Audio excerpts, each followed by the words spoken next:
I want to bring in NewsNation's national correspondent, Caitlyn Becker. Caitlyn, just to get some more reporting in here, police divers actually got to work for the first time, what is it, Saturday? Do we have any reports back on the work they did, the kind of searching they did?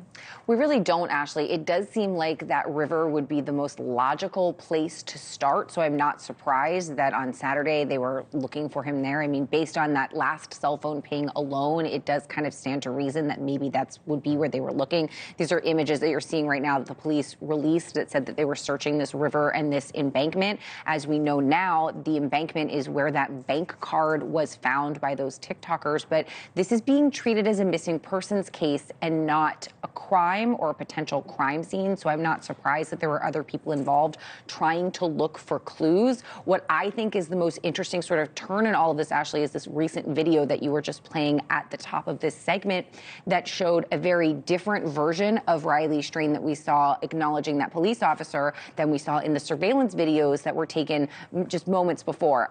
You know, there's a part of me that remembers being drunker than I should have been in front of someone who is a member of authority, and you kind of snap to, and you can kind of pull it together in that moment. But what I think is interesting is if he was lost, if he was turned around, there was an officer there that could have helped him, and he didn't seem in distress, and he didn't reach out to say, hey, do you know where I'm going, or anything like that. He just kind of kept on walking toward the direction of this river. It's the first thing I thought of.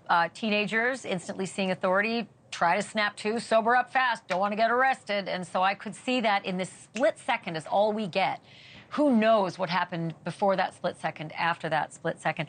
But I just want to drill down on the store owner who saw Riley that night. We interviewed him on Friday. Police had not come to question him at that time. And Melissa Martin, who works with the homeless, who spotted that shirt, called the police, was sent to voicemail, called back, called Crime Stoppers. She still hasn't been questioned either as of today, and yet they're so certain no foul play. How can they possibly know that?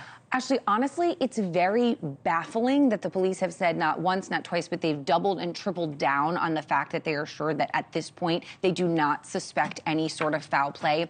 Even if you don't suspect any foul play, we still want to find this individual. So you would think that they would reach back out to those people. I don't know if maybe this means there are a lot of tips coming in from people who say they saw Riley that night and they're running them down, giving the police the benefit of the doubt. But Ashleigh, I know how you and I have covered these stories multiple times. The police are rarely this open with how the investigation is going. So these things are kind of not equal to me. Thank you for watching. Go to newsnationnow.com to find NewsNation on your television provider. And don't forget to click the red subscribe button below to get more of NewsNation's fact-driven, unbiased coverage.